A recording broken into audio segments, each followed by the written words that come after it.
আওয়াজ এখান থেকেও শোনা যায়। সেই ঘড়িতে যখন ঠিক 12টা বাজল, তখন গোয়াল ঘরে কমলা গাই হঠাৎ বিনা কারণেই ডেকে উঠল। আর তারপরেই শোনা গেল মানস গোয়ালার বাড়িতে প্রথম শিশুর কান্না। ওই দেহ, আমি কয়েছিলাম না লক্ষণ ভালো ঠেকতাছে না। রাত 12টার পর হয়েছে এই ছেলের উপর অপদেবতা ভর করবে। মিলিয়ে নিয়েও আমার কথা। মানস গোয়ালা ওসব কথার তোয়াক্কা না করেই দৌড়ে যায় আঁতুর ঘরের দিকে। দাইমা চন্দনা একটা সাদা পুটুলি হাতে বেরিয়ে এসে মুখখানা চোঙা করে বলল, ছেলে হয়েছে, তবে কি না তোমার ছেলের বাবাটা ছোট, তোমার ছেলে জন্ম থেকেই খোড়া। মানুষের মুখখানা নিজে থেকেই একটু আমসি হয়ে গেল। তা যাক গিয়ে, একটু খোঁড়া হয়েছে তো আর কি করা যাবে, প্রথম সন্তান বলে কথা। মানুষ এদিক ওদিক তাকালো। কয়েকজন লোক অবশ্য এখনো আছে তার উঠোনে, কিন্তু স্ত্রী আচার করবে, একটু শাঁখ বাজাবে নবজাতকের জন্য, এমন কাউকে পাওয়া গেল না। শোনো গো মানুষ গোয়ালা, ছেলে হয়েছে খুব ভালো কথা, কিন্তু তোমার বউয়ের অবস্থা ভালো নয়। ওদিকে লক্ষণ গোয়ালা বোধহয় এই কথাখানার জন্যই অপেক্ষা করছিল।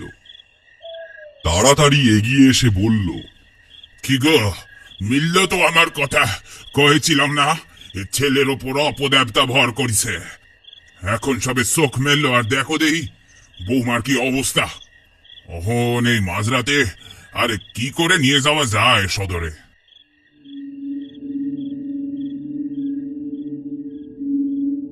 সেটা অবশ্য ঠিক কথা। ওই মাঝরাতে তো আর এমন আতুর ঘরের রোগীকে নিয়ে হাসপাতালে যাওয়া সম্ভব নয়। তাই সে রাতটা মানুষ গোয়ালার বউ দাঁতে দাঁত চেপে ওই আতুর ঘরেই পড়ে রইল। পরদিন হাসপাতালে নিয়ে যেতে যেতেও প্রায় বেজে গেল বেলা 12টা। না, আর সম্ভব হলো না। মাঝ রাস্তাতেই শেষ নিঃশ্বাস পড়ে গেল মানুষ গোয়ালার বউয়ের।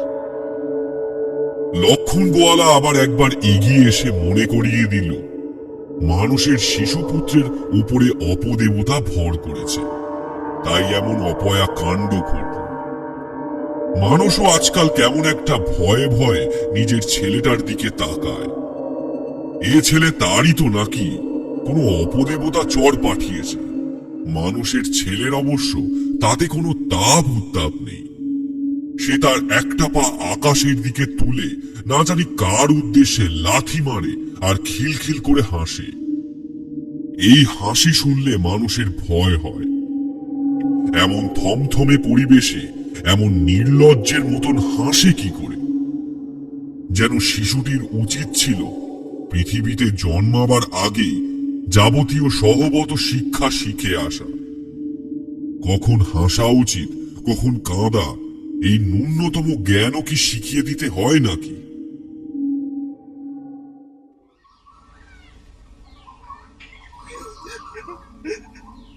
দাদা গো, ও দাদা, তোমার কি সর্বনাশ হলো গো। বৌদি তো তোমায় একেবারে ভাসিয়ে দিয়ে চলে গেল। একদিন সকালে মানুষের ঘুম ভাঙল এমন আকুল করা দাদা ডাকে। আজ প্রায় 5.5 বছর হালি শহরে থাকা তার এই দূর সম্পর্কের বোন সরলার সাথে কোনো সম্পর্ক নেই। তার আগেও যে খুব একটা সম্পর্ক ছিল তা নয়, কিন্তু যাই হোক, বোন তো বটে। দাদার এই দুর্দিনে বোন আসবে না তো আর কে আসবে? মানুষ গোয়ালা যেন হাঁপ ছেড়ে বাঁচল। ঘরে একটা মেয়ে মানুষ না থাকলে কি আর ঘরটা ঘরের মতো দেখতে হয়? টাকা পয়সার কোনো অভাব নেই মানুষের। গোয়ালের তার 7টা গরু। একা কমলিনীর দুধ বেচে সে দুটো সংসার হেসে খেলে চালিয়ে দিতে পারে। শুধু ঘর আর ছেলে সামলানোর মতো দুটো শক্ত হাত চাই তার। সরলা আঁচলে চোখ মুছতে মুছতে আবার সেই আঁচলের খুঁটেই চাবির গোছা বেঁধে বলল, তুমি কিছু ভেবো না দাদা, আমার সোনাও যেমন বড় হবে, তোমার ওই খোড়া ছেলে ভুলু ও তেমন বড় হবে।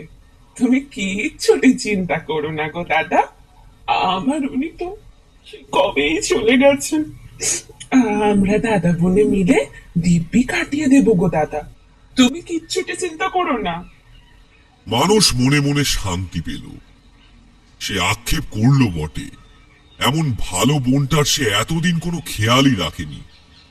বোনটা স্বামীকে হারিয়ে এতদিন ছোট একটা ছেলে নিয়ে কিভাবে যে দিন কাটাচ্ছিল কে জানে। যাই হোক, এখন আর কোনো চিন্তা নেই। এ বাড়ির যা আছে, যতটুকু আছে সবই তো এখন থেকে সরলা আর তার ছেলের। সেটা অবশ্য ঠিক, তাই হলো বটে। নিজের বাড়িতে এরপর থেকে মানুষ অতিথির মতো থাকে, আসে, খায় দায়, তারপর কাজে বেরিয়ে যায়। কোথায় যে কি হচ্ছে সেদিকে তার কোনো খেয়ালই নেই। মানুষের সেই ছেলে ভুলু সারাক্ষণ কেঁদে যায়। কি যে হয়েছে কে জানে। কাজ থেকে ফিরে ছেলের কান্না শুনে বিরক্ত হয়ে মানুষ বলে, কি রে সরলা, ছেলেটা এত কাঁদে কেন? খাওয়া হয়নি নাকি? কি যে বলো না দাদা, তোমার ছেলেকে কি আমি না খাইয়ে রেখেছি নাকি? আসলে ওই লক্ষণ খুড়ো বলেছিল না, অপদেবতা ভর করেছে গো ওই ছেলের ওপর, তাই বোধ হয় কাঁদছে। অপদেবতা ওকে কষ্ট দিচ্ছে গো। মানুষ চুপ করে যায়। আজকাল সেও বোধহয় বিশ্বাস করতে শুরু করেছে তার ছেলেটার উপর অপদেবতা ভর করেছে। এমন যেন হাড় গিলে টাইপের দেখতে হচ্ছে দিন দিন। সাদা ফ্যাকাশে গায়ের রং। অপদেবতা বোধহয় ওর শরীরের ভেতর ঢুকে সব রক্ত শুষে নিচ্ছে। মানুষ গোয়ালা একদিন আর না থাকতে পেরে লক্ষণ গোয়ালার কাছে গেল। গোয়ালা পাড়ায় তার চেয়ে বিচক্ষণ মানুষ তো আর কেউই নেই। ছেলেটার কি গতি হবে বলুন দেখি? আপনি ঠিকই কয়েছিলেন, ওর মধ্যে অপদেবতা আছে। আমার ছেলেটা দিন দিন কেমন যেন পাংসু হয়ে যাচ্ছে। ও অথচ আমার ঘরে তো খাওয়া দাওয়ার কোনো অভাব নাই কো। শুধু কি অপদেবতা রে, অহন তো বৌমাও টানছে ছেলেটাকে ভালো করে চোখের দেখা দেখার আগেই। সে তো মরেই গেল। হাজার হোক মা তো নিজের কাছে নিয়ে যাবার জন্য টানতিছে, তাই জন্য তো তোর ছেলে এত কাঁদে। একটা কাজ কর, এই জ্যৈষ্ঠী মাসের দুপুরে বেশ ভালো রদ ওঠে, এই হ্রদে সব অপদেবতা ভূত পেতনি বাপ বাপ বলে পালাবে। সূর্যি দেবের তাপ বলে কথা। তোর এই গোয়াল ঘরের কাছে ছেলেটিকে ফেলে রাখবি একদম সূর্য ওঠার থেকে পাটে বসা অবধি। তাহলেই দেখবি সব অপদেবতা কেমন ফোফো করে দৌড় দিবে। মানুষ গোয়ালা একবারের জন্য ঢোক গিলে বলল বটে, বলছি যে এই রোদে অতটুকু ছেলে সারাদিন রোদের মধ্যে থাকলে যে একেবারে শুকিয়ে আমসি হয়ে যাবে। মানুষকে একেবারে দাবড়ে থামিয়ে দিয়ে লক্ষণ গোয়ালা বলল, হ্যাঁ রে, তুই আমার চেয়ে এখন বেশি ভালো জানস। ওই অপদেবতা এখন তোর ছেলের গায়ে গলায় আছে, তাই সে খালি কাঁদে। এরপর যখন একেরে মাথায় চড়ি উঠবে, তখন একের খেলাটা দেখবি। ওখানে কাউকে রেহাই দেবে না, কয়ে দিলাম। মানুষ ভয়ে ভয়ে বাড়ি এলো। সত্যি দিন দিন তার ছেলেটা যেরকম চেহারা নিচ্ছে, ওর দিকে যেন আর চাওয়া যায় না। একেবারে সাদা ফ্যাট ফ্যাটে হাড় গিলে ছেলে একটা, শুধু আকাশের দিকে একটা ঠ্যাং ছুঁড়ে ছুঁড়ে মারে আর কেঁদে চলে। লক্ষণ খুড়ো ঠিকই বলেছে গো দাদা, এই ছেলের ঘাট থেকে অপদেবতা দূর করার এই একটাই উপায়। মানুষ তার ফ্যাট ফ্যাটে ফর্সা ছেলেটার দিকে তাকিয়ে বলল, তাহলে রেখেই দিস ওকে কাল সকালে ওই গোয়ালের ধারে। আর দেখিস যেন ভালো করে রোদ লাগে গায়ে। সকাল হতে না হতেই কমলিনীর দুধ দোয়ানোর আগেই একটা চট বিছিয়ে ভুলুকে শুইয়ে দিল সরলা। তারপর সারাদিন ওখানেই শুয়ে রইল ভুলু। প্রথম প্রথম বিরক্তি আর কষ্টে যেমন করে চেঁচায়, এক পা শূন্যে তুলে লাথি মারতে মারতে তেমনই চেঁচাতে লাগলো। বেলা একটু বাড়তে যেন আর কাঁদবার শক্তিটুকুও চলে গেল ছোট্ট ছেলেটা। অন্যদিন সরলা এই সময় 2 চামচ দুধে অনেকটা জল মিশিয়ে ঠুসে দেয় মুখের ভেতর। আজ বোধহয় চোখের সামনে ছেলেটাকে না দেখতে পেয়ে সেটাও ভুলে গেছে। দুপুরে মানুষ একবার ভাত খেতে আসে বাড়িতে। আজ প্রথমবার বাড়ি ঢুকে ছেলের কান্না কানে এলো না তার। মনে মনে বেশ খুশি হলো। কি রে সরলা, আজ যে দেখছি ছেলেটা কাঁদে না। সরলারও বোধ করি ঠিক এখনই মনে পড়ল ছেলেটার কথা। হ্যাঁ, তাই তো গো দাদা, আজ একদম কাঁদছে না। লক্ষণ খুড়ো টাওয়াই ভালোই কাজ দিয়েছে গো দাদা। সত্যিই তাই। লক্ষণ খুড়োর ওষুধে ভুলোর কান্না একেবারেই থেমে গেল চিরদিনের মতো। সূর্য ডোবার পর তাকে যখন গোয়াল ঘরের পাশ থেকে তোলা হলো, তখন আর তার দেহে প্রাণ নেই। লক্ষণ গোয়ালা একেবারে হায় হায় করে উঠল। আসলে ওর ঘরে যেই অপদেবতাটি ছিল সে খুব ভালো কইরা বুঝতে, রোদের তাপে সেই বাসাধনকে অহনে ঘাটি সারতেই হইব। তাই বেটা হতসারা যাওয়ার আগে ছেলেটার পরানটাও নিয়ে গেল গিয়া। সরলাও বিস্তর কান্নাকাটি করল। আহা দাদা গো, ও দাদা, তুমি কি হবে গো? খোড়া হোক আর যাই হোক, একটা মাত্র ছেলে ছিল তোমার, সেটাও চলে গেল গো। আমার সোনাটা ছাড়া তোমার যে আর কেউ রইল না গো দাদা। মানুষ গোয়ালা বোধহয় এতদিনে এই প্রথম তার খোঁড়া ছেলেটাকে কোলে নিল। কেমন যেন নিষ্পাপ মুখখানা। এই নিষ্পাপ শরীরে অপদেবতা বাসা বেঁধেছিল, এও কি সত্যি? লক্ষণ গোয়ালা এবার এগিয়ে এসে গামছার খুঁটে চোখ মুছল। যা হনের তা তো হয়েই গেছে, আর মায়া বাড়িয়ে লাভ নাই। এত ছোট ছেলের তো আর দাহ করা চলে না। ওই পাশের তালবনে ওরে পুঁতে দাও।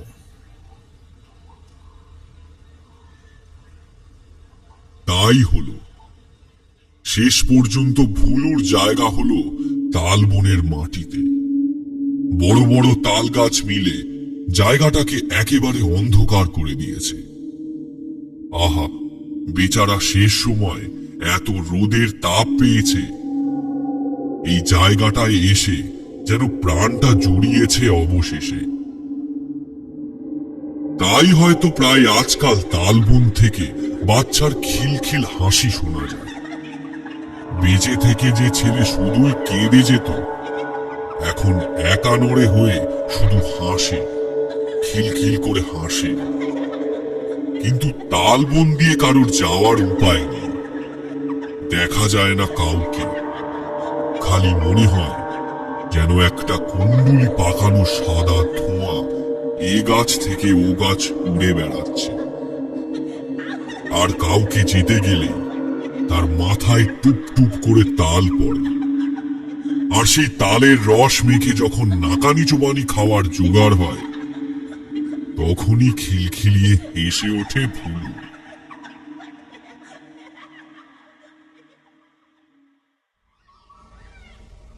পলাশ গয়লার ছেলে মতি হাট থেকে ফিরছিল দুধের দুটো খালি জার হাতে। প্রত্যেক হাট বাড়ি সে তার বাবার সাথে হাটে যায়। দুধ বেচা হয়ে গেলে পলাশ চলে যায় মহাজনের কাছে হিসেব নিকেশ করতে, আর ছেলেটা খালি জার হাতে হাঁটতে হাঁটতে বাড়ি ফেরে। এদিন হাট শেষ হতে একটু সন্ধে হয়ে গিয়েছিল। ছেলেটা আলের ধার ধরে ফিরছিল। হঠাৎ কে একজন পিছন থেকে এসে বলল, ও খোকা, বলি জগৎ খুড়োর বাড়ি কোন দিকে জানো? পলাশের ছেলেটা এমন অচেনা ডাকে প্রথমটায় কেমন যেন চমকে গেল, তারপরে নিজেকে সামলে নিয়ে বলল, ও জগৎ খুড়ো, ওই তো ওই তালবনের দিকে। ও তাই নাকি? তা আমাকে একটু ওদিকে নিয়ে যাবে? পলাশের ছেলেটা কি যেন ভাবলো একটু। সকলে আজকাল বলা বলি করছে ভুলোর শরীরটা ওই তালবনের মাটিতে পুঁতে দেওয়ার পর থেকে ওখানে একানোরের উৎপাত শুরু হয়েছে। কে যেন একজন দেখেওছে ভুলো নাকি তার এক পায়ে তাল গাছে লাথি মারে, আর উপর থেকে টুপ টুপ করে তাল পড়ে। না গো খুড়ো, সাজ পড়ে গেছে, ওদিকে এখন যাব না, মা যেতে বারণ করেছে। কেন গো খোকা? ওখানে যে একানোরে ভূত আছে, মাথায় তাল ফেলবে। হে মা, তুমি আবার ভূতের ভয় করো নাকি? পলাশের ছেলেটার মানে বড় লাগলো। সত্যি তো সে স্কুলে পড়ে, ভূত বলে আবার কিছু হয় নাকি? খানিকটা নিমরাজি হয়ে বলল, ঠিক আছে চলো, তবে আমার মাকে বলবে না কিন্তু। আরে না না, তোমার মাকে আমি আর পাচ্ছি কোথায়? পলাশের ছেলে আর কথা বাড়ালো না। কথা বাড়ালেই সময় নষ্ট। আলের পথ ছেড়ে এবার ছেলেটা মাঠের পথ ধরল। কিছু দূর যাওয়ার পরেই দেখা গেল ওই দূরে তালবন, আর তার একেবারে পাশেই জগৎ খুড়োর বাড়ির দাওয়া। ওই যে গো জগৎ খুড়োর বাড়ি। এবার তাহলে আমি যাই গো খুড়ো। যাই কি গো, তুমি এত দূর আমাকে নিয়ে এলে, তোমায় কি আমি এমনি এমনি ছেড়ে দিতে পারি নাকি? দাঁড়াও, তোমার জন্য একটা জিনিস আছে। তোমার জন্য কিছু আছে বলে ব্যাগের ভেতরে হাত ঢোকালেই ছেলেপুলেদের চোখগুলো কেমন যেন বড় বড় হয়ে যায়। পলাশের ছেলের চোখটাও তেমনি বড় বড় হয়ে গেল। ভদ্রলোক তার ঝোলা থেকে একটা ললিপপ বার করলেন। যাও যাও খোকা, এটা চুষতে চুষতে বাড়ি ফিরে যাও। পলাশের ছেলে তো আহ্লাদে আটখানা। সে খপাং করে লোকটার হাত থেকে ললিপপটা প্রায় ছিনিয়ে নিয়ে আবার তার সেই পুরনো আলের রাস্তা ধরল। সারাটা দিন তার আজ হাটে কেটেছে বাবার সঙ্গে। যা গরম পড়েছে, গলাটা একেবারে শুকিয়ে গেছে। ললিপপটার মিষ্টি রস যেন গলাটা একেবারে ঠান্ডা করে দিচ্ছে, কিন্তু কেমন যেন লাগছে। হঠাৎ করে শরীরটা কেমন আনচান আনচান করছে, জ্বর আসার সময় যেমন হয়। তাহলে কি তার জ্বর আসছে? বাচ্চা ছেলে সারাদিন দস্যিপনা করে বেড়ায়, কিন্তু শরীর খারাপ হলেই কেমন যেন মায়ের কথা মনে পড়ে। সে আরো কিছু দূর হাঁটল। ললিপপটা এখনো মুখের মধ্যে ধরা আছে। তারপর আরেকটু এগিয়েই পড়ে গেল ধপ করে। চারপাশটা বেশ অন্ধকার, আশেপাশে কেউ নেই। দূর থেকে দুজন লোক ছুটে এসে পলাশের ছেলের শরীরটা বস্তায় পুরে নিয়ে এলো।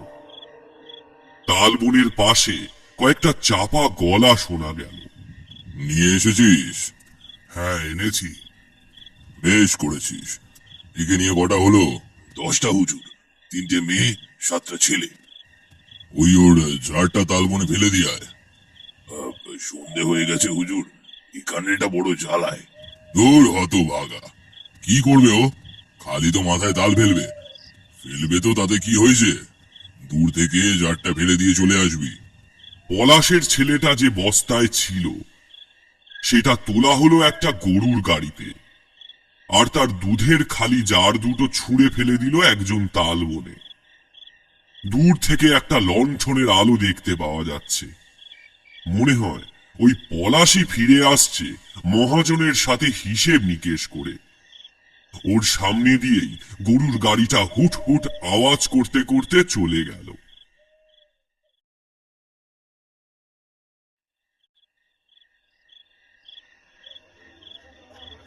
না মানুষ, এইটার কিন্তু আজ তোমাদের একটা বিহিত করতেই হইব। তোমার ওই ছেলে যাকে অপদেবতা ভর করেছিল, সেই ছেলেটা মরে গিয়ে যে একেবারে সারা গাঁ মাথায় তুলে ফেলিছে। একের পর এক বাচ্চা চুরি যাচ্ছে। আগে কোনোদিন এমন কাণ্ড দেখেছো এই গায়ে? লক্ষণ গোয়ালার এই কথার উত্তরে মানুষ গোয়ালা যে কি বলবে কিছুই বুঝতে পারছে না। আজ অব্দি লক্ষণ গোয়ালা যা যা বলেছে তাই করেছে সে, তারপরেও সবকিছুর জন্য তার দোষ হলো। আমি কি করব খুড়ো? যে ছেলে মরে গেছে সে কি করছে না করছে তার অভিযোগ আমার কাছে কেন? আমি তো ওকে আপনার কথা শুনেই সারাদিন ওই গোয়াল ঘরের পাশে রোদের মধ্যে রেখে দিয়েছিলাম।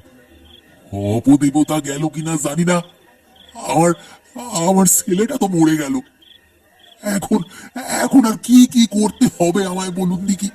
মানুষের এমন অভিযোগ শুনে লক্ষণ গোয়ালা একটু থতমত খেয়ে গেল, কিন্তু তাই বলে তো আর হার মানতে সে রাজি নয়। হ, তাই তো ভালো কাজে তো আর আজকাল কোনো দাম হয় না। ভেবে দেখছো ওইটুকু পুচকে ছেলে যে মরে গিয়া এত কাণ্ড করতাছে, সে বাইসা থাকলে আর কি না কি করত।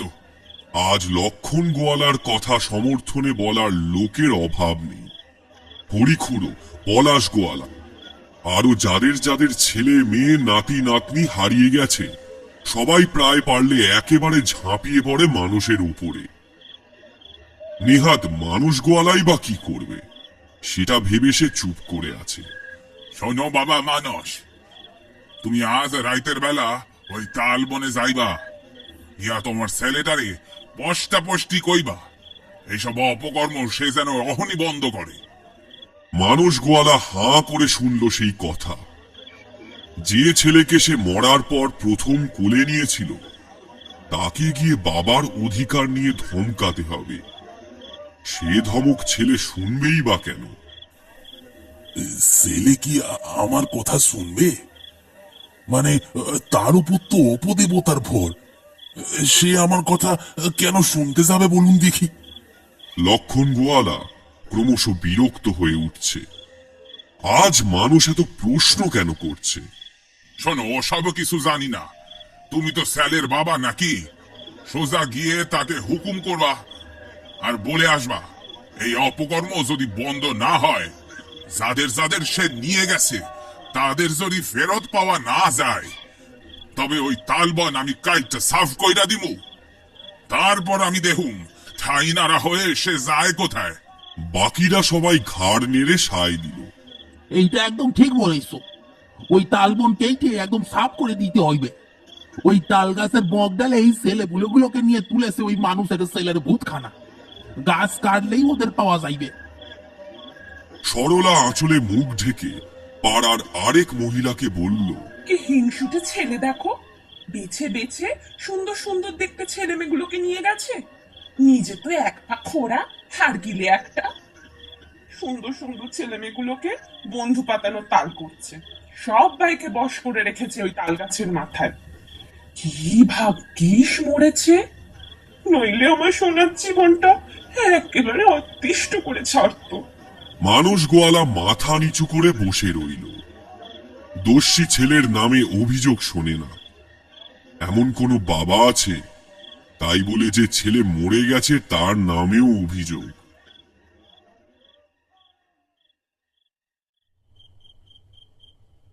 রাত হয়েছে তখন। রাত ছাড়া তো আর ভূতের দেখা পাওয়া যায় না। লক্ষণ গোয়ালা বলে দিয়েছে ভুলু যা খেতে ভালোবাসতো তাই নিয়ে তালবনে যেতে।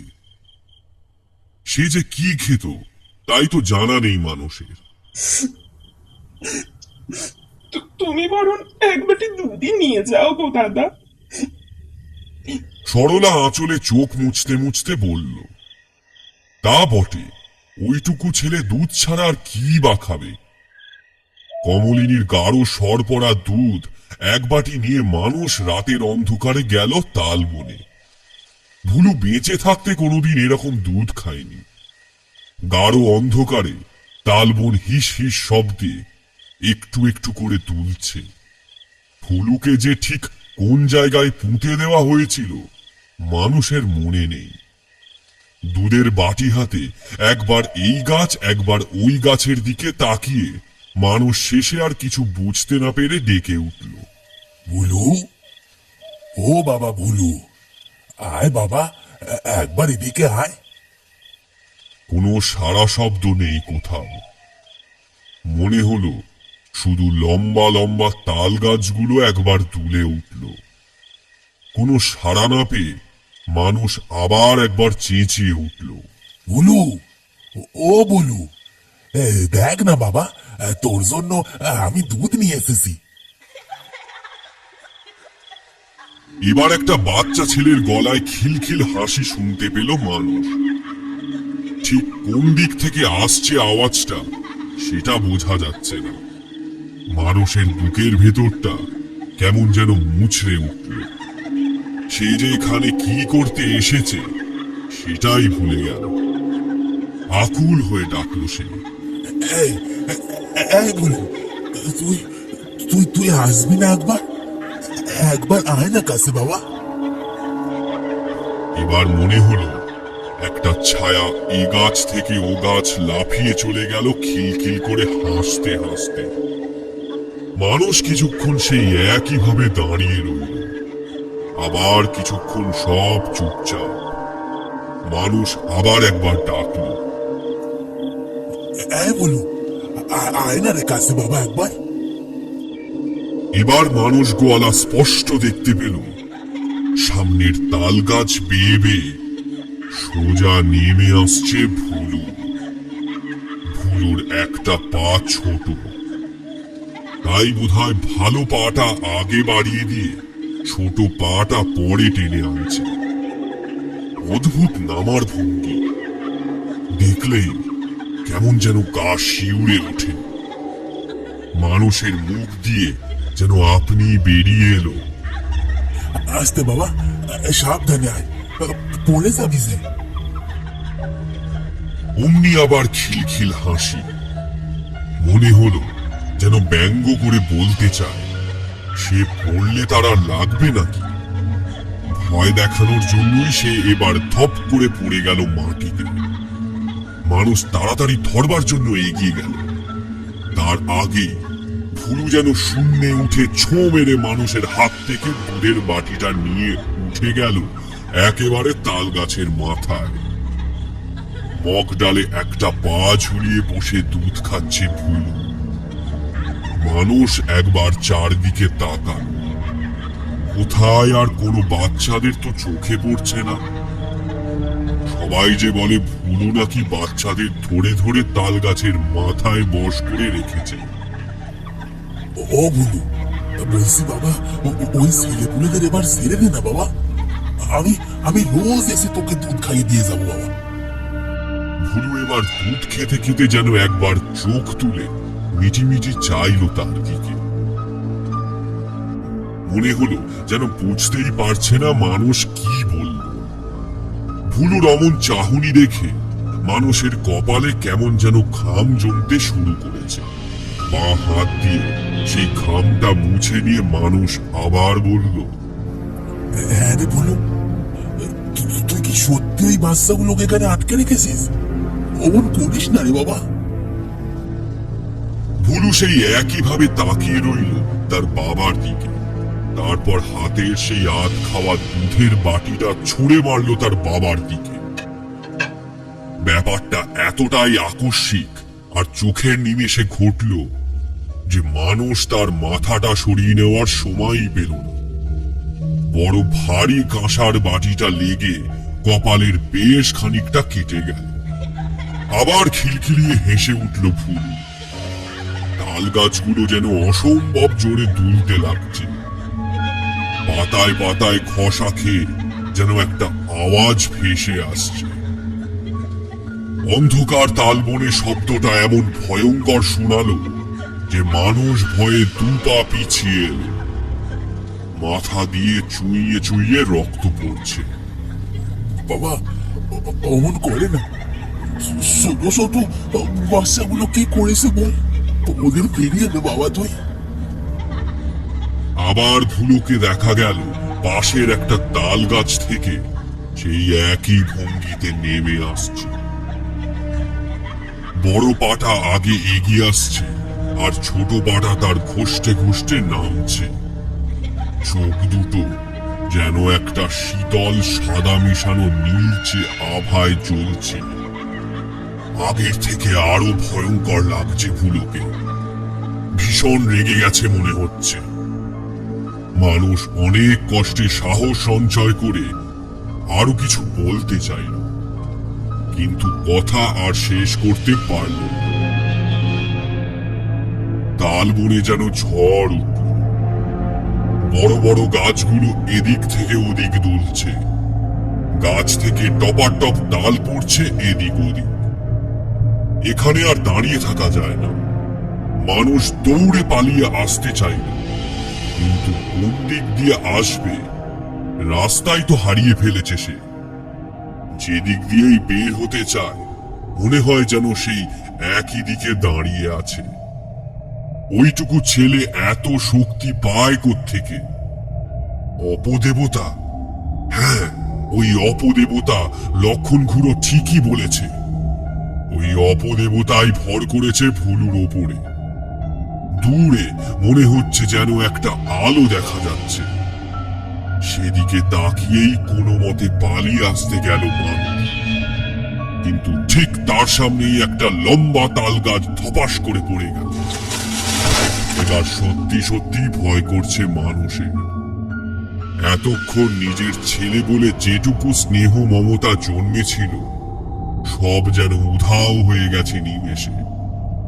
মানুষ আবার উল্টো দিকে দৌড়তে শুরু করে।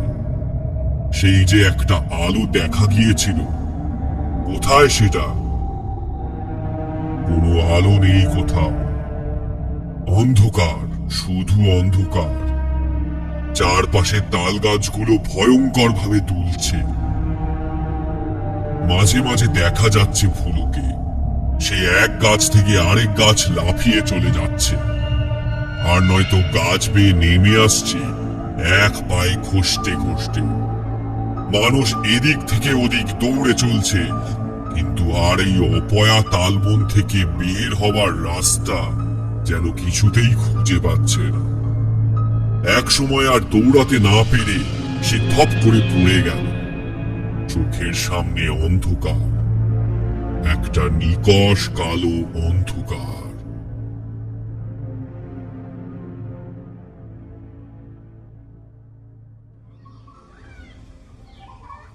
দেখিস? দেখো দেখো, একবার কাণ্ডখানা দেখো। আস্তে আস্তে চোখ খুলল মানুষ। প্রথমটা সে কোথায় আছে বুঝতে একটু সময় নিল। তারপর লক্ষণ গোয়ালার গলা কানে যেতেই বুঝল, না, অন্য কোথাও নয়। সে তার ঘরে নিজের খাটেই শুয়ে আছে। মাথার কাছে বসে সরলা আঁচলে চোখ মুছতে মুছতে পাখার বাতাস করছে। মাথায় বোধহয় একটা ব্যান্ডেজ করা হয়েছে। ভীষণ ভারী ভারী লাগছে মাথাটা। দেখো দেখো, ব্যাপার খান দেখো একবার নিজের চোখে। নিজের বাপেরে যে এমন হালত কইরা সারে, সেই বেড়া তোমাগো আমাগো কি অবস্থা করব একবার দেখো। ভালো কথা কইতে আসি, সবাই শোনো। আর রাতের অপেক্ষা করার কোনো দরকার নাই। দিনের বেলাতেই ওই তালবন কাইটা সাফ কইরা দিতে হইব। লক্ষণ গোয়ালার কথা শেষ না হতেই পলাশ বলে উঠল, হ্যাঁ, কিন্তু বলছি যে আমাদের ছেলে পুলে গুলোকেও তো মানুষের বেটা ওই তালবনে আটকে রেখেছে। তা ওই তালবন সাফ করে দিলে যদি ওদের কোনো ক্ষতি হয়? এবার মানুষ নড়ে চড়ে বসল। ওখানে আর কেউ ছিল না। সবাই এবার তাকালো মানুষের দিকে। আমি সত্যি বলছি, ওই তালবনে আর কেউ ছিল না। আর কাউকে দেখিনি আমি। শুধু শুধু ভুলুকেই দেখেছি। ওরে পোড়া কপাল রে, এই পোড়ার মুখ নিয়ে আমি এখন কি করি? লক্ষণ কুড়ো দুহাত দিয়ে কপালে চাপড় মেরে বলল, ওরে মানস, ও কি আর সেই খোড়া হাড়গিলে ভুলো আছে রে? অপদেবদার কাছে থেকে কিছু শিখছে। আমাদের ছেলে মেয়েগুলারে এখন হয়তো তাল বানাইয়া ঝুলাইয়া রাখছে গাছে। মানুষ চুপ করে গেল। সত্যি তো, সে তো নিজে চোখে দেখেছে তালবনে কেমন ঝড় তুলল ভুলো। এসব ওই অপদেবতার শিক্ষার ফল। শোনো তোমরা সকলে, আজ অহনি আমরা যামু ওই তালবনে। একবার গাছে কোপ পড়লেই দেখবা বাপ বাপ বইলা বাইরায় আসবে। একবারে সামনাসামনি পষ্টাপষ্টি জবাব চাইতে হবে। হয় আমাদের ছেলেপুলেদের সারুক, নয়তো ওই বনের একটাও গাছ রাখুন না। দেখি বেটা তখন কোথায় গিয়া সেদায়। সবাই একেবারে হই হই করে উঠল। মানুষ কিছু একটা বলতে চাইল, কিন্তু পারল না। মাথাটা বড্ড ভার হয়ে রয়েছে। ধপ করে আবার শুয়ে পড়ল বিছানায়। সরলা পিছন থেকে আবার বিনিয়ে বিনিয়ে কেঁদে উঠল। কি যে হলো গো দাদা, আমার সোনাটাকে নিয়েছে, বড্ড ভয় করে গো দাদা। ভয়ের যে বড্ড ন্যাওটা ছিল গো দাদা।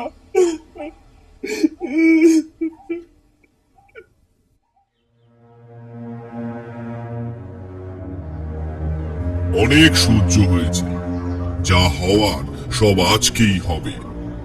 মহুয়া দিঘির পুরো গ্রামবাসী আজ এই তালবনকে যেন ঘিরে ফেলেছে। সকলের হাতে মোটা মোটা লাঠি আর কুড়ুল। যার কাছে যা ছিল সব নিয়ে চলে এসেছে। শোনো, দিনের বেলা ভূতের গায়ে অত জ্বর থাকে না।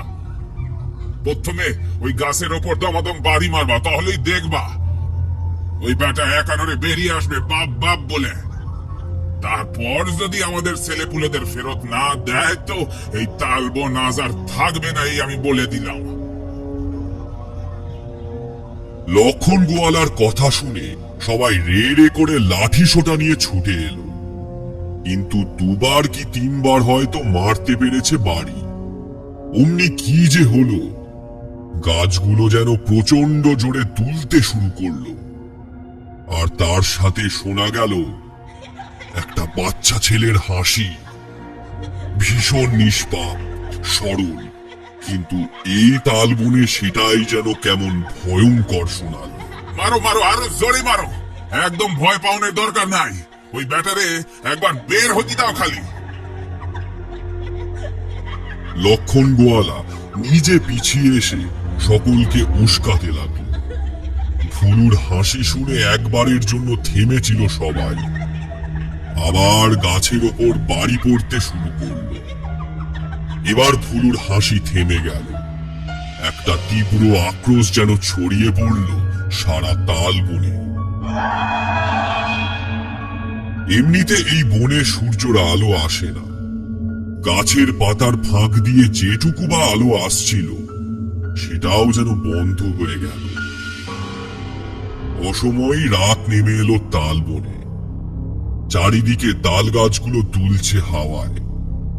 আর ঠিক লক্ষণ গোয়ালার সামনে দাঁড়ানো তাল গাছটা বেয়ে নেমে আসতে লাগলো ফুলু, সেই একই ভাবে। লাঠি, কোদাল, কুড়ুল যার হাতে যেমন ছিল তেমনই ধরা রইল। এরকম দৃশ্য দেখে কারোর আর সাহস হলো না এগিয়ে যেতে। ফুলু তখন অনেকখানি নেমে এসেছে। আরো কাছে চলে এলে না জানি কি এক ভয়ঙ্কর কাণ্ড ঘটে যাবে। পলাশ গোয়ালা আর থাকতে পারল না, হাতের কুড়ুলটা ছুঁড়ে মারল। সেটা ফুলুর শরীর ভেদ করে লাগলো সোজা গিয়ে গাছে। গাছে কুড়ুল লাগার সময় একটা খট করে শব্দ হল। ব্যাস, তারপরেই সেই কুড়ুলটা যেন আরো দ্বিগুণ গতিতে ছিটকে গেল পলাশের দিকে। একসময় মনে হলো বোধহয় তার গলাটাই কেটে পড়ে যাবে, কিন্তু যেন শেষ মুহূর্তে গতি কমিয়ে কুড়ুলের পিছনের ডাঙাটা বাড়ি মারল পলাশের মাথায়। পলাশ থপ করে পড়ে গেল। আরো একবার চারদিকে গাঁয়ের লোকেরা যেন নড়ে চড়ে উঠল। যে যার হাতের লাঠি, কোদাল ছুঁড়ে মারতে গেল, কিন্তু পারল না। চারিদিক থেকে রাশি রাশি তাল ছুটে আসতে লাগলো। এক নিমেষে গোটা ভিড়টা যেন ছত্রখান হয়ে গেল। কে কোন দিকে যাবে কিছুই যেন বুঝতে পারছে না। যেদিক যায় সেদিক থেকেই তাল পড়ছে। এর ওর সাথে ধাক্কা খেয়ে পড়ে যাচ্ছে তালের হাত থেকে বাঁচতে গিয়ে। আর তারপরেই শোনা গেল ফুলুর সেই হাসি। লক্ষণ খুড়ো হঠাৎ আবিষ্কার করলো সে যেন একা দাঁড়িয়ে আছে এই বিশাল তালবনে। চারদিকে সকলের আওয়াজ শোনা যাচ্ছে, যে যার মতো পালাবার চেষ্টা করছে, কিন্তু লক্ষণ গোয়ালা কাউকে খুঁজে পাচ্ছে না। সে শুধু তাদের চেঁচামেচির বিশৃঙ্খল শব্দ শুনতে পাচ্ছে। ভয়ে চিৎকার করে উঠল লক্ষণ গোয়ালা।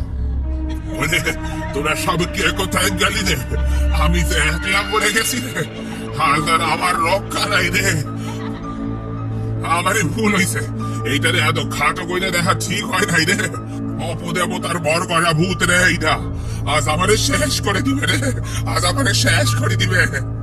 বলতে বলতেই লক্ষণ খুঁড়ো দেখল সে যেন মাটি ছেড়ে আকাশে উঠছে। কে যেন তাকে ধাক্কা মেরে মেরে এই গাছ থেকে ওই গাছ নিয়ে যাচ্ছে। যেমন করে ফুলু দোল খেয়ে বেড়ায়, তেমন করে লক্ষণ গোয়ালাও দোল খাচ্ছে, আর তার সাথে সেই হাসি। লক্ষণ খুঁড়োর মনে হলো তার শরীরে আর কোনো সার নেই। চিৎকার করে কাউকে ডাকবে সেই ক্ষমতাও নেই। হাওয়ায় ভাসতে ভাসতে একসময় পড়ে গেল সে মাটিতে। একবার উঠে দাঁড়াবার চেষ্টা করলো লক্ষণ খুঁড়ো, তারপর আবার পড়ে গেল। আর সঙ্গে সঙ্গে ফুলু খিলখিল করে হেসে উঠল। বড় ভুল হয়ে গেছে গো। এই অপদেবতার শিখে পাওয়া ভূত রে এত হালকা করে দিবা একেবারে ঠিক হয় নাই গো।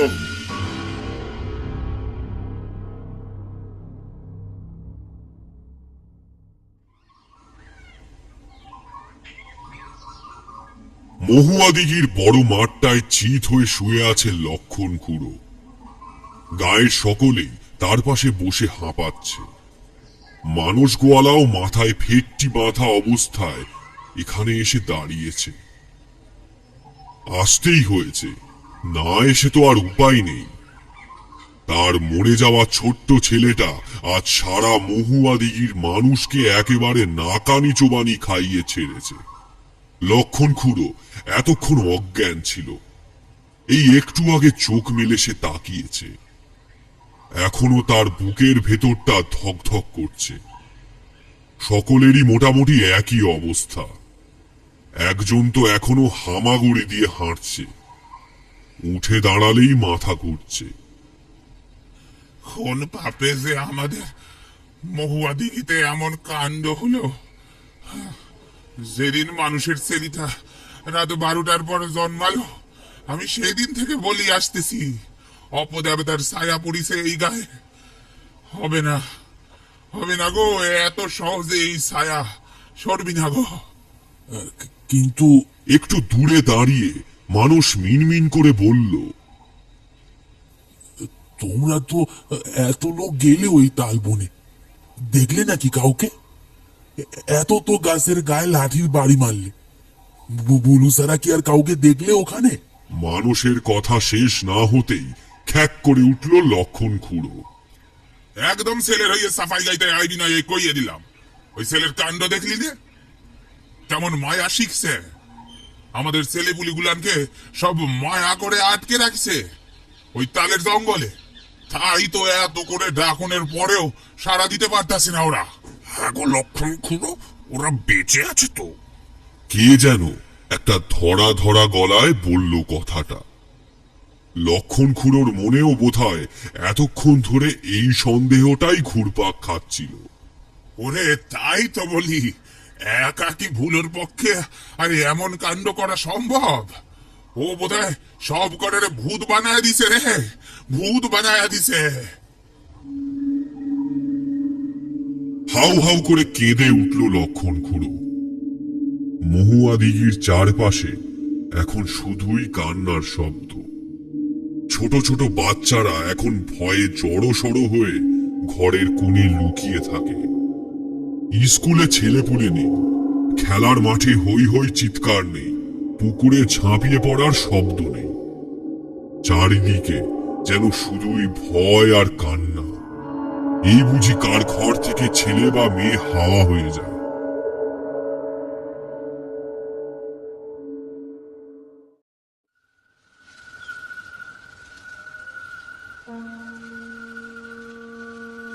সন্ধ্যা হয়ে এসেছে। সকলের ঘরে শাঁখ বাজতে শুরু করেছে। মানুষ চুপিচাপি আবার এক বাটি দুধ নিয়ে হাজির হলো তালবনে। কেউ দেখতে পেলে হয়তো ফুলুকে হাতের কাছে না পেয়ে তারাই মাথা ফাটিয়ে দেবে। বলু, ও বলু, আসিস নাকি? এই দেখ বাবা, আবার তোর জন্য দুধ এনেছি। চারিদিকে কোনো শব্দ নেই, শুধু গাছের পাতা কেঁপে চলেছে। ও বলু, দেখ দেখ বাপ, তোর জন্য সেই আগের বারের মতো সরপড়া দুধ নিয়ে এসেছে। তাও কোথাও কোনো শব্দ পেল না মানুষ। ভুলুর হাসির শব্দ পাওয়া গেল না কোথাও। মানুষের মনে হলো ছেলেটা যেন ভীষণ অভিমান করেছে। মানুষের মন বলছে ভুলু এ কাজ করেনি, অথচ সারা গাঁকে মানুষ সেই কথাটা বোঝাতে পারল না। মানুষ ওই তালবনের মধ্যেই থেবড়ে বসে পড়ল এক জায়গায়। দুধের বাটিটা একটু এগিয়ে রাখলো, একটা গাছে ঠেসান দিয়ে বসে খানিকক্ষণ অপেক্ষা করল, যদি ভুলু ছেলেটা একবার আসে। কিন্তু আজ ভুলু বোধহয় সত্যি অভিমান করেছে। এতক্ষণের মধ্যে একবারের জন্য আর হাসির আওয়াজ শোনা গেল না। জানিস তো ভুলু, আমার না একটুও বিশ্বাস হয় না যে এই কাজ তুই করেছিস। গায়ের ছেলে মেয়েগুলোকে তুই এখানে তুলে আনিসনি, তাই না? এই প্রশ্নের কোনো উত্তর আসবে এই আশায় মানুষ আবার খানিকক্ষণ চুপ করে বসে রইল। কিন্তু না, এবারও কিছু হলো না। মানুষ আবার বলতে শুরু করলো, কিন্তু কিন্তু তুই তো জানিস বল যে কারা ওদের নিয়ে গেছে, ওরা কোথায় আছে, তুই তো সব জানিস, তাই না? লোকে বলে যে আত্মারা নাকি সব জানে। তুই তুই জানিস না? ওই ওই ছেলে পুলেগুলোকে একবার নিয়ে আয় না রে। আমি আমি তাহলে ওই লক্ষণ বুড়োর মুখের উপর বলতে পারি যে আমার ভুলুর উপর কোনো অপদেবতায় ভর করেনি। অপদেবতা তাড়ানোর নাম করে আমি তোকে মেরেছি রে। এই এই গ্রামে যদি সত্যি কোনো অপদেবতা থাকে তাহলে সেটা আমি, তাই না রে? আবার চারদিকে তাকালো মানুষ। না, কোনো উত্তর নেই। মানুষ এবার আস্তে আস্তে উঠে দাঁড়ালো, চারদিকটা একবার দেখল। না, কোথাও ভুলুর লেশ মাত্র নেই। দুধের বাটিটা মাটিতে রেখে মানুষ চলে গেল তালবন থেকে। মানুষের চোখে পড়েনি সামনের তাল গাছটার একেবারে মাথায় ঝুলেছিল ভুলু। মানুষ চলে যেতেই সে তার চিরাচরিত ভঙ্গিতে বড় পাটা ঘষতে ঘষতে আর ছোট পাটা টেনে টেনে নামল। দুধের বাটিটার কাছে এসে সে চুপ করে বসে রইল কিছুক্ষণ।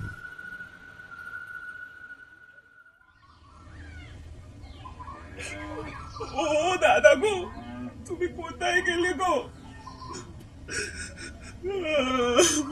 মানুষ তার বাড়িতে ঢুকতে না ঢুকতেই সরলা প্রায় ঝাঁপিয়ে পড়ে কাঁপতে শুরু করল। মানুষ খানিকটা থতমত খেয়ে চেয়ে রইল তার দিকে। খানিকক্ষণ কান্নাকাটির পর যেটা বোঝা গেল সেটা হলো আজ সন্ধ্যার পর থেকে সোনাকে কোথাও খুঁজে পাওয়া যাচ্ছে না। সোনা নাকি দাওয়ায় খেলছিল, আর সরলা ছিল গোয়াল ঘরে। গোয়াল ঘর থেকে সোজা এদিকে তাকালেই সে সোনাকে দেখতে পাচ্ছিল। কিন্তু হঠাৎ এক সময় তাকিয়ে দেখল সোনা নেই। নেই তো নেই, কোথাও নেই। দাওয়ায় নেই, ঘরে নেই, মাঠে ঘাটে কোথাও নেই। আমার কি হলো গো? আমি তোমায় বলেছিলাম দাদা, আমার ছেলেটা ভুলুর পড়তে দেওয়াটা ছিল। ভুলু ওকে টেনে নিয়েছে গো, ওকে টেনে নিয়েছে। তুই থামবি কি? মানুষ এই প্রথম চেঁচিয়ে উঠল। তালবনে ভুলু ছাড়া কেউ নেই, আমি নিজে দেখে এসেছি। ভুলু কাউকে ওখানে নিয়ে যায়নি, বুঝেছিস?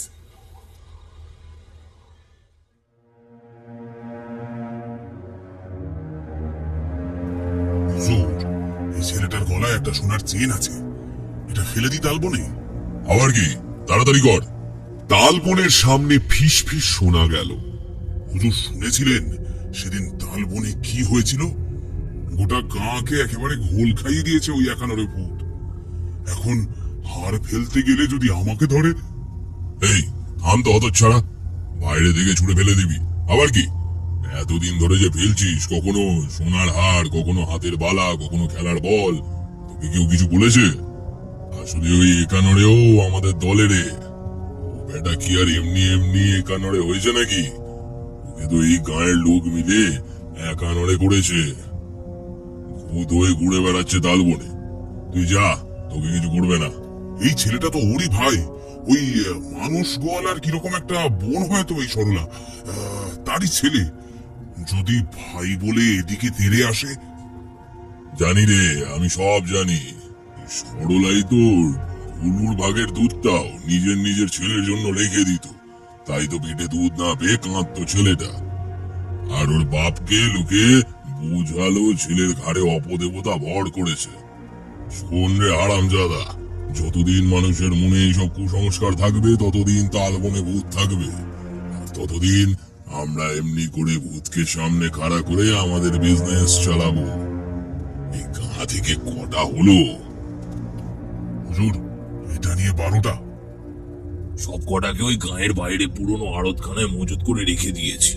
আজকেরটা নিয়ে গিয়ে একসাথে সব কটা বর্ডার পার করে দেবো আজ রাতের মধ্যেই। তারপর আবার কোনো নতুন জায়গা। তবে যাই বলুন হুজুর, এই জায়গাটা কিন্তু বেশ ছিল। একটা লোকও আমাদের সন্দেহ করেনি। সবাই খালি ওই একানরে নিয়েই পড়েছিল। একদম ঠিক বলেছিস, এরকম জায়গা আর পাবো না রে। তবে 1 ডজনের বেশি এক জায়গায় কাজ করতে নেই, বলা তো যায় না, কখন আবার পাশা উল্টে যায়। যাকে, আর এখানে দাঁড়িয়ে বেশি কথা বলিস না। ছেলেটা এখনো গরুর গাড়িতে আছে, কি জানে কখন আবার কার নজরে পড়ে যাবে, সব গিরিয়ে যাবে। যা যা যা যা, হাতটা ফেলে দে তো ছুড়ে।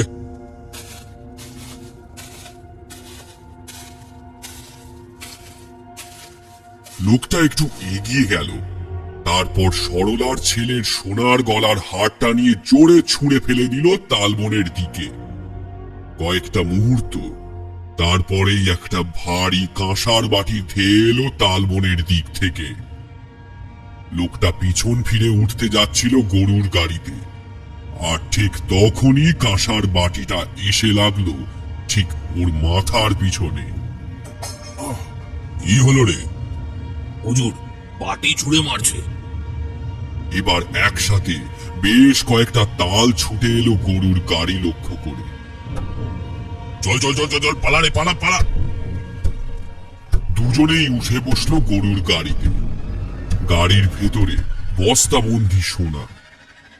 গাড়ির দুলুনির সাথে এদিক ওদিক দোল খাচ্ছে, কিন্তু গাড়ি যে আর এগোচ্ছে না।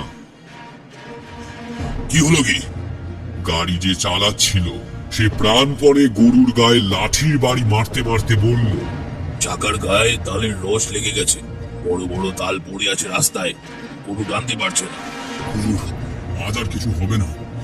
মনে হয় ওই একানরেটা সাংঘাতিক খেপে গেছে, আজ আর আমাদের আস্ত রাখবে না।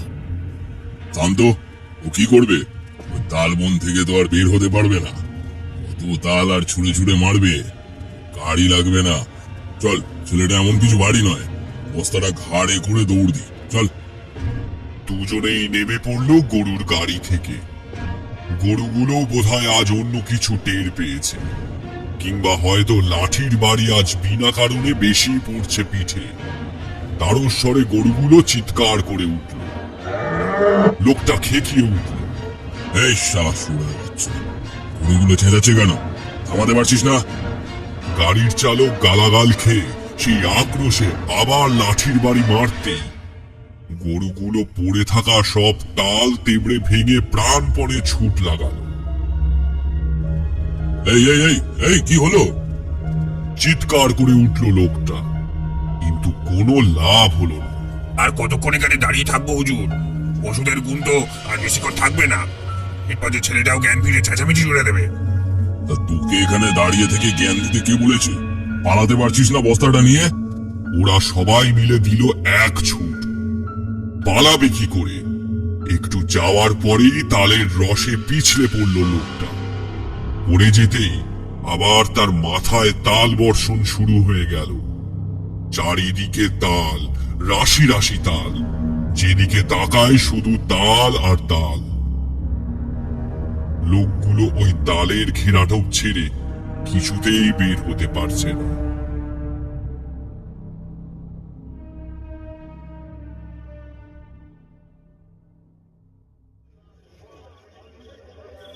হয়েছে তো হয়েছে, ভগবান ঠিক পাপের শাস্তি দেয়। সোনার হারিয়ে যাওয়ার ঘটনা মহুয়া দিঘিতে চাউর হয়ে যেতে আর সময় লাগলো না। এতদিনে যেন মহুয়া দিঘির মানুষের মনে শান্তি এলো। মানস গোয়ালার পাপেই তার ছেলের ঘাড়ে অপদেবতা ভর করেছিল। সেই ছেলে তো আর বাঁচল না, কিন্তু মরে গিয়েও কাউকে রেহাই দিল না। একের পর এক গায়ের ছেলে মেয়েগুলোকে তাল বনে নিয়ে গিয়ে তাল বানিয়ে রেখে দিয়েছে। আজ মানুষের বোনের ছেলেও তাল বনে আটকা পড়ে গেছে। এর থেকে আনন্দের খবর আর কি হতে পারে? ও দাদা গো, আমি তোমার কি ক্ষতি করেছি গো? নিজের সংসার ফেলে তোমার সংসার সামলাতে এসেছিলাম গো, আর তুমি তুমি আমার সাথে এমন করলে গো। হ্যাঁ, এমন করলে। কিন্তু আজ যেন মানুষকে আর কিছুতেই আটকানো গেল না। কি বলছো কি বলো তো তোমরা? ওই ওই তালবনে তো আমরা সকলে গেছি। তোমরা গেছো, আমি গেছি, কই কই কাউকে তো দেখা যায়নি। আর তাছাড়া আজ পর্যন্ত কোনোদিনও শুনেছো নাকি যে তালবনের গন্ডি সেরে কোনো ভূত বের হতে পেরেছে? যদি বের হতেই না পারে তো তাহলে সে তোমাদের ছেলেপুলোকে ধরলো কি করে? লক্ষণ খুঁড়ো এবার রেগে দাঁত কিরমির করে বলে উঠল, অহন তুই ওই অপয়া ছেলের হইয়ে কথা বলতে আইবি? অত সারা, আরে ও কোনো সাধারণ ভূত নয়। ওর উপর সেই প্রথম দিন থেকে অপদেবতা ভর করছে। ওর চক্ষের দৃষ্টি দিয়া আমাদের বাড়ি থাকা ছেলে পুলেগুলান রে তুলে নিয়ে যাইতেছে। ও দাদা গো। লক্ষণ খুঁড়োর কথা শেষ না হতেই সরলা আবার কাঁদতে শুরু করলো। এই এই তুই থাম তো। মানুষ এবার চেঁচিয়ে উঠল। গোয়াল ঘরের পাশে একটা কুড়ুল পড়েছিল, সেটা হাতে নিয়ে বলল, চল দেখি, আজ আমি ওই তালবন কেটে সাফ করে দেবো একেবারে। একবার মেরেছি, আরো একবার মারবো। দেখি কোথায় আটকে রেখেছি ও বাচ্চাগুলোকে। কুড়ুলটাকে মাথার উপর তুলে দৌড় দিল মানুষ তালবনের দিকে, আর তার পেছনে সারা গ্রাম। লক্ষণ গোয়ালার অবস্থা খারাপ। এখনো সে হাঁটতে গেলে মনে হয় তিনি শূন্যে দোল খাচ্ছেন। এইভাবে দৌড়ানো সম্ভব নয়।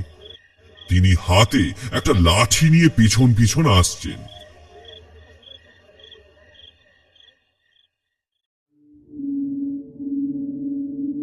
হুজুর, কি হবে এখন? এই এই এই থাম তো, বস্তাটা আমায় দে। তাড়াতাড়ি পালাতে হবে এখান থেকে। হতচ্ছাড়া গরু দুটো পালিয়েছে। ওরা দুজনেই আর একবার পালানোর চেষ্টা করল। চারিদিকে অজস্র তাল ছড়িয়ে আছে, সেই সব তাল ডিঙিয়ে ছুটতে হবে। হুজুর, ওই দেখুন। দেখা গেল সেই একই রকম ভয়ঙ্কর দৃশ্য। সামনের বিশাল বড় তাল গাছের মাথা থেকে ভুলু আস্তে আস্তে নেমে আসছে। বড় পাটা আগে এগিয়ে দিয়ে আর তার ছোট পাটা টানতে টানতে। দুটো চোখ সেই শীতল হাড় কাঁপানো নীলচে সাদাটে চাউনি, মুখটা হাঁ করে আছে। মুখে একটাও দাঁত নেই, কিন্তু হাঁটা বিশাল, যেন সব কিছু গিলে নেবে। চল চল চল, ওদিকে তাকাস না, দৃষ্টি দিয়ে বশ করে দেবে। তাল বাগানে গুন্ডি পার হতে পারবে না ও। এখান থেকে পালাতেই হবে, চল। কিন্তু পালাবে কি করে? বস্তা ঘাড়ে করে তো তার সাগরে দাঁড়িয়েই আছে, কিছুতেই আর পা বাড়াতে পারছে না। কে যেন দুটো পাকে একদম মাটির সাথে আঁকড়ে দিয়েছে। ওদিকে একটা শোরগোল শোনা যাচ্ছে। এই রে, গায়ের লোক বোধহয় সব টের পেয়ে গেছে, মারতে আসছে আমাদের। তারা তো কেউ কিছু টের পায়নি। ওরা নিখাত ওই তালবনের ভূতকে মারবে বলেই আসছে। বললাম ও বেটা ভূত, চাক ও না চাক ওকে আমাদের ঠিক সাহায্য করতেই হবে। মানুষ কুড়ুল হাতে ছুটে আসতে গিয়ে থেমে গেল। এ কি কাণ্ড! সারা রাস্তায় অজস্র তাল গড়াগড়ি খাচ্ছে, আর তার মাঝখানে তিনটে লোক একটা বস্তা ঘাড়ে করে দাঁড়িয়ে আছে। এ কি কাণ্ড! কারা আপনারা? আর এরকম অবস্থা হলো কি করে? অবাক হয়ে জিজ্ঞাসা করলো মানুষ। লোকটা প্রায় কাঁদো কাঁদো হয়ে বলল, আরে আর বলবেন না মশাই, আমরা বিহীন গায়ে থাকি, এইখানে হাটে এসেছিলাম, এখন আবার নিজেদের গায়ে ফিরে যাচ্ছি জিনিসপত্র নিয়ে। আর দেখুন কি কাণ্ড, তালবনের কাছে আসতেই আপনাদের ওই ভূতটা এমন এমন উজ্জতি লাগিয়েছে যে কিছুতেই এগোতে পারছি না। আমাদের গরুর গাড়ির গরু দুটো কেউ ভয় দেখিয়ে ভাগিয়ে দিয়েছে। গায়ের লোক সবাই মন দিয়ে শুনল। দেখেছো তো মানুষ, তোমার ছেলের কাণ্ড দেখেছো? বেটা তো এতদিন নিজের গায়ের লোকেদের নাকে দড়ি দিয়ে ঘোরাচ্ছিল, এখন তো দেখছি ভিন গায়ের লোকেদের জ্বালাতন করছে। ছি ছি, কি লজ্জার কথা!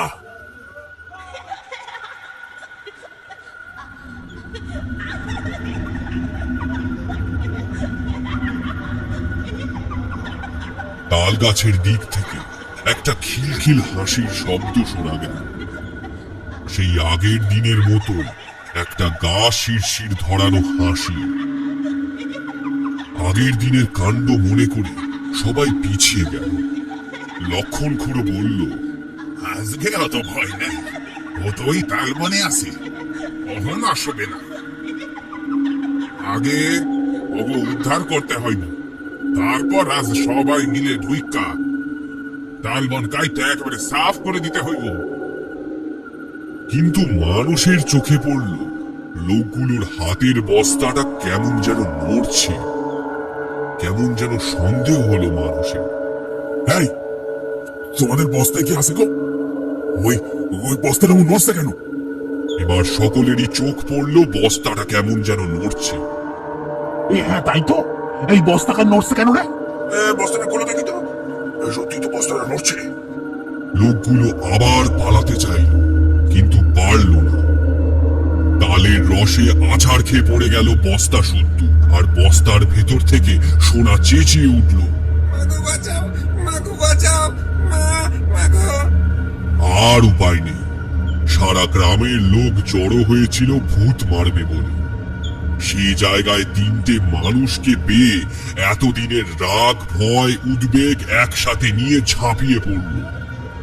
মার মার, ধর শালাকে, একদম পালাতে দিবি না, ধর, মার শালাকে, মার।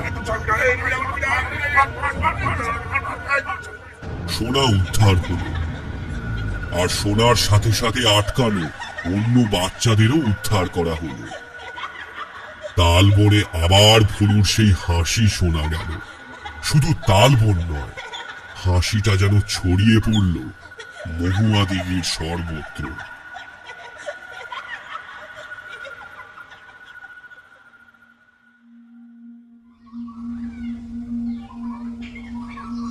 বেশ কয়েকদিন কেটে গেছে। মহুয়া দিঘির স্কুলে আবার কচি কাচাদের গলার আওয়াজ শোনা যাচ্ছে। মাঠে খেলাধুলোর আওয়াজ, পুকুরে ঝপাং করে ঝাঁপিয়ে পড়ার আওয়াজ। আবার একটা সন্ধ্যা নেমেছে, চারিদিকে শাঁখ বাজার আওয়াজ শুরু হয়েছে।